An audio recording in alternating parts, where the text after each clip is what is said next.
তিনি কবিতা লিখতে পারেন, তিনি আঁকতে পারেন, তিনি সবকিছুই পারেন, শুধু পারেন না এই পশ্চিম বাংলার মানুষদের একটি স্বাধীনতা দিতে।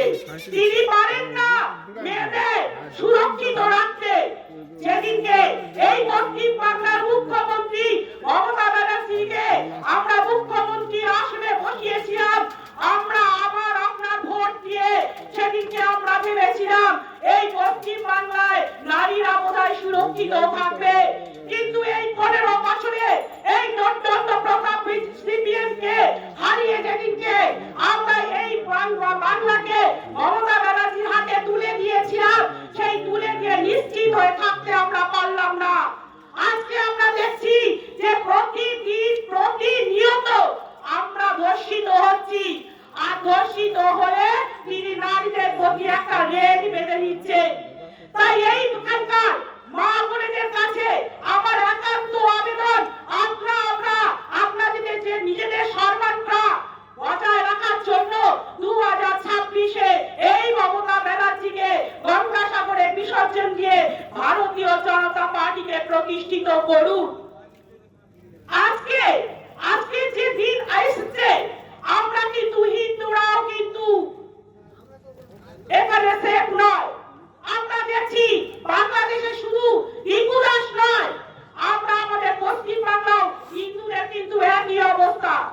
আমরা যে জেলায় বাস করি এই মথুরাপুর জেলাতে আমরা কাশিমে দেখলাম কালী পুজোর সময় কালী ঠাকুরের মাথা কেটে নিয়ে এখানকার এসপি কোটেশ্বর রাও সেটাকে প্রিজন ভ্যানে তুলে নিয়ে গেল। আমরা জগদ্ধাত্রী পুজোতে দেখলাম মন্দির বাজারে অন্যদের 5টা জগদ্ধাত্রীর মূর্তি ভেঙে দিল। আর আমরা যখন হিন্দুরা সেইটাকে নিয়ে আন্দোলন করতে গেলাম, আমরা দেখলাম আমার এই মন্দির বাজার বিধানসভার এমএলএ জয়দেব হালদার নিজে মারামারি করলো। আমরা দেখলাম এখনো 1 মাস হয়নি এই উল্টিতে বজরংবলীর মূর্তিটা ভেঙে দিল ওর বেলায়।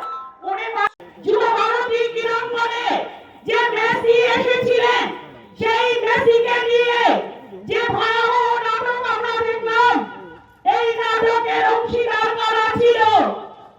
আমরা কিন্তু দেখেছি পশ্চিম বাংলার ক্রীড়ামন্ত্রী যে অরূপ বিশ্বাস যে এই অর্গানাইজেশনটা করেছিল, সেই স্বতন্ত্র দত্ত যে মেসি পুরো সমস্ত হাত পা যার নাকি মূল্য হাজার কোটি টাকা, সেই মেরিয়ট মেসিকে কিভাবে যুব ভারতী ক্রীড়াঙ্গনে নিয়ে এসে তাকে ঘিরে কি নাটকটা তৈরি করেছিল।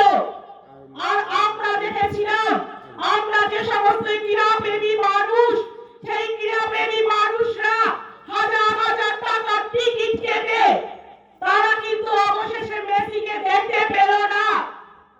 আমরা দেখেছি যে যুব ভারতী ক্রীড়াঙ্গনে কোনোদিনও জলের বোতল নিয়ে যাওয়া যায় না, কিন্তু সেই ক্রীড়াঙ্গনে যখন 10 টাকার একটা জলের বোতল 200 বা 300 টাকায় বিক্রি করলো, এই যে 10 টাকা বা 20 টাকা জলের বোতলে যে 180 টাকা কাঠমানিটা বেরোলো, সেই কাঠমানিটা কোথায় গেল? সেটা কিন্তু আমরা দেখলাম আমাদের পশ্চিম বাংলার মুখ্যমন্ত্রী এবং তার আদরের ভাইপোদের পকেটে গিয়ে ঢুকেছে।